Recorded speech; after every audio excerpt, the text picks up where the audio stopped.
Hi guys, good afternoon. आपण पाहतात आपला YouTube channel code logic master. इथे आपण बघणार आहोत जावा बॅकएंड टेक्नॉलॉजीज. आधी आपण समजून घेऊया what is Java. Java is a object oriented programming language and it's platform independent language. It's secure, durable. It's contain rich APIs, libraries.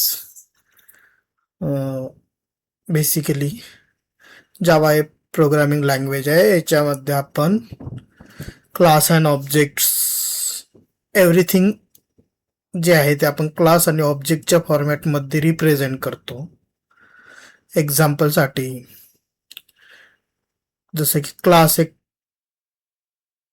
घेतला तर त्याच्यामध्ये आपण जसं की आता एक्झाम्पल घ्या, वरती हा फॅन आहे, हा एक क्लास आहे.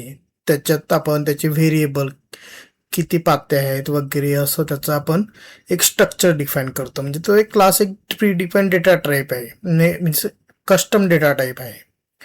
ठीक आहे. आणि त्याला ऍक्सेस करण्यासाठी त्याचे ऑब्जेक्ट्स बनवतो.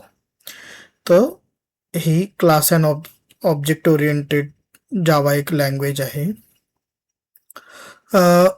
सेकंड पॉइंट, व्हाय स्टील जावा सो पॉप्युलर.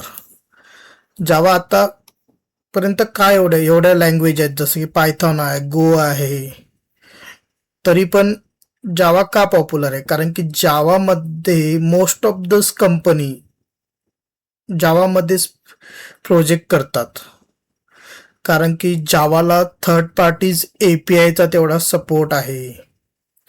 एक्सटर्नल फ्रेमवर्क जावा सोबत इझिली इंटिग्रेटेड होतात. त्यामुळे आणि जावा कसं प्लॅटफॉर्म इंडिपेंडेंट आहे, कुठल्याही ओएस वरती इझिली रन होतं आणि सेक्युअर आहे. त्याच्यामुळे जावा आता आणि अजूनही पुढे पॉप्युलर राहणारच आहे. आणि जावा कुठे कुठे यूज होतो? बेसिकली जावा एंटरप्राइज ॲप्लिकेशनसाठी यूज होतो, वेब ॲप्लिकेशनसाठी यूज होतो, जावा स्टँड अलोन ॲप्लिकेशनसाठी यूज होतो बॅकएंड टेक्नॉलॉजीजमध्ये. आणि जावाचे फीचर्स जसे की आता जावा ऑब्जेक्ट ओरिएंटेड आहे, जावामध्ये इनहेरिटन्स सपोर्ट आहे, जावामध्ये पॉलिमॉर्फिझम सपोर्ट आहे, जावामध्ये आपण इनकॅप्सुलेशन सिक्युरिटी प्रोव्हाइड करण्यासाठी वापरतो. असे जावाचे फीचर्स आहेत. आणि आर्किटेक्चर कसं असतं जावाचं, जावामध्ये आपण कोड लिहितो, तो नंतर कंपाईल करतो. तर कंपायलर काय करतं, जावा कोडमधून बाईट कोडमध्ये जनरेट करतं आणि बाईट कोड हा टू JVM आणि मग मशीन लेवल असं एक ह्युमन रिडेबल लँग्वेजमधून मशीन लेवल लँग्वेज पर्यंत कन्वर्ट करण्यासाठी आपण यूज करतो. आणि बघा इथं तर जावामध्ये आपण बेसिक फर्स्ट प्रोग्राम जर आता ह्या डिफाईन करण्याचा झाला तर आपण आधी पॅकेज देतो. पॅकेजेसमध्ये काय असतात हे वरती हे नाव आहे पॅकेजचं. तर आता आपण पॅकेजेसमध्ये मल्टिपल क्लासेस असतात, त्याचा एक बंच क्रिएट होतो, म्हणजे एक पॅकेज क्रिएट करतो. आणि इम्पोर्ट स्टेटमेंट कशासाठी यूज करतो आपण इथं, तर आता ह्या प्री डिफाईन क्लास लिहून ठेवलेला आहे जावानी. तर तो प्री डिफाईन क्लास आपल्या कोडमध्ये इम्पोर्ट करायचा असेल तर आपल्याला ते इम्पोर्ट स्टेटमेंट यूज करावं लागतं.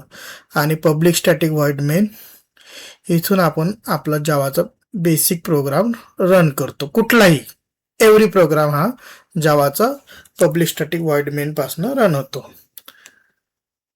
तर हे असेच आहे. तर असे कंटेंट पाहण्याकरता लाईक करा माझं आणि सबस्क्राईब करा माझं चॅनल. आपण एक कम्प्लीट सिरीज चालवणार आहोत, बेसिक एकदम बेसिक 0 लेवल पासनं तर advance spring boot, micro service architectures, rest APIs, oracles, हायबरनेटचे कन्सेप्ट, याची पूर्ण बेसिक पहिले तर जावा फंडामेंटल पासनं तर एक ॲडव्हान्स अशी कम्प्लीट सिरीज चालवणार आहोत. थँक्यू.